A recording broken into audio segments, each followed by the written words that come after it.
You are unlike anyone I've ever met, Kofi said softly, taking her hand.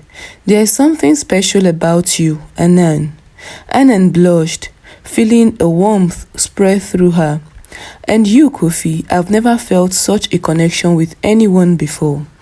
Once upon a time, in the heart of Ghana, where the sun kissed the earth with its golden rays, and the tall baobab trees stood as ancient guidance, lay the village of Alata.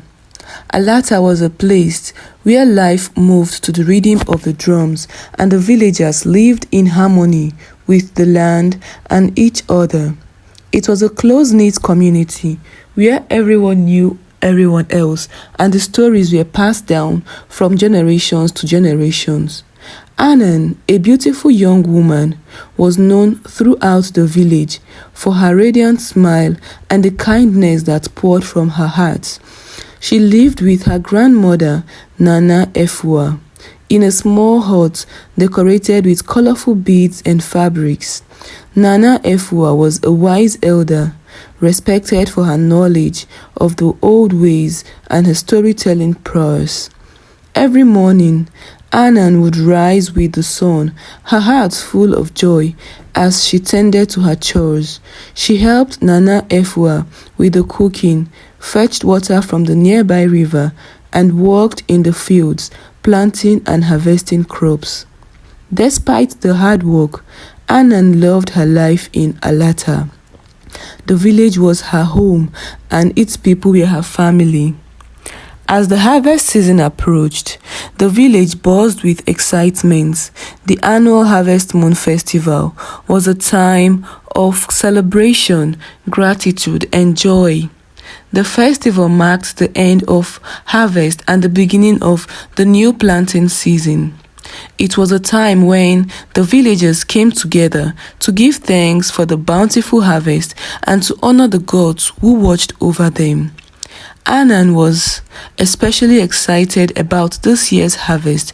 She had been chosen to help organize the event, a great honor in the village. She and her friends, Ama and Ya, spent days preparing, decorating the village square with colorful clothes and flowers, and setting up tables and laden with foods. Anan looked at these beautiful kente clothes. Ama explained as they worked together, "The festival will be the most colorful one yet." Ya nodded in agreement, and the food we have yams, plantains, and all sorts of delicious dishes. The gods will surely bless us. As the sun set and the moon rose high in the sky, the village square filled with people. The air was alive with the sound of drums, laughter, and the aroma of delicious food. Anan moved through the crowd, greeting friends and family, her heart light with joy. As she danced the rhythm of the drums, Anan caught sight of a handsome stranger standing at the edge of the square. He was tall, with dark, soulful eyes and a smile that could lighten up the night. Anan felt a strange pull towards him, as if an invisible thread connected them. The stranger, named Kofi, was a traveler from a distant village. He had come to Alata to trade goods and had decided to stay for the festival. As he watched Anan dance, he felt an irresistible urge to know her. Gathering his courage, he approached her and bowed respectfully. "May I have this dance?" he asked, his voice smooth and melodic. Anan smiled and nodded, allowing him to take her hand. They danced together, their movements perfectly in sync, as if they had known each other forever. As the night wore on, they talked and laughed, sharing stories and dreams under the light of the harvest moon. As the festival drew to a close, Kofi and Anan found themselves walking along the riverbank, the cool breeze whispering through the trees.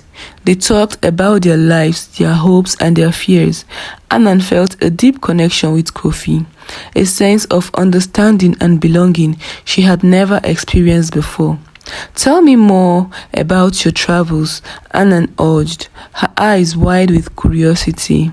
Kofi smiled, looking into the distance as he began to speak. I've been to many villages, each with its own story and traditions. I've seen the great markets of Kumasi, where traders from all over come to sell their goods. I've crossed rivers and climbed mountains, always searching for something new. Anan listened with rapt attention, her heart filled with wonder. She shared her own dreams of seeing the world beyond Alata, of experiencing new places and meeting new people. As the night grew deeper, the bond between them strengthened. They shared a tender moment by the river, their hearts speaking the unspoken language of love. Anan invited Kofi to her home, and he accepted, feeling a sense of destiny in their meeting. Back at Anan hut, they continued to talk, their words flowing as freely as the river outside. They shared stories, laughter, and dreams, wrapped in each other's warmth. The night was filled with a sense of magic, as if the stars themselves had conspired to bring them together. Anan prepared a simple but hearty meal, and they sat together enjoying the food and each other's company. Kofi admired the way Anan's eyes sparkled when she spoke, the way her laughter filled the room with joy. You are unlike anyone I've ever met, Kofi said softly, taking her hand. There's something special about you, Anan. Anan blushed, feeling a warmth spread through her. And you, Kofi, I've never felt such a connection with anyone before. They fell asleep in each other's arms, their hearts beating as one. It was a night they would never forget, a night that would change their lives forever. With the first light of dawn, reality began to set in.